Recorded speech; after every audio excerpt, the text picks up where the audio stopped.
ધજા ચડાવી અને માતાજીને પ્રાર્થના કરવા આવ્યા છે, આશીર્વાદ લેવા આવ્યા છે કે સમસ્ત ગુજરાતમાં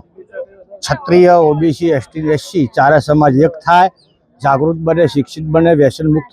બને, કુરિવાજો નાબૂદ થાય અને દીકરીઓને 100% શિક્ષણ આવે। આગામી 2027 સુધીમાં સમગ્ર ગુજરાતનો ઓબીસી, એસટી, એસસી અને ક્ષત્રિય સમાજ આ ચારે ચાર સમાજો અમે એક થઈ અને જેની જેટલી સંખ્યા એટલી એની ભાગીદારી, એટલે સિસ્ટમ અને સરકાર બેમાં અમે ભાગીદારી માંગવાના છે। ગુજરાતની અંદર અમારી ક્ષત્રિય સમાજની જેટલી વસ્તી છે,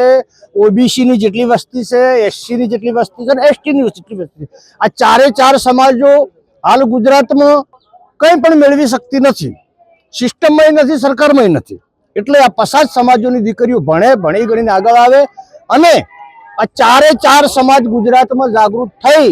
અને આગામી 2027ની અંદર મા અંબાને પ્રાર્થના કરવા આવ્યા છો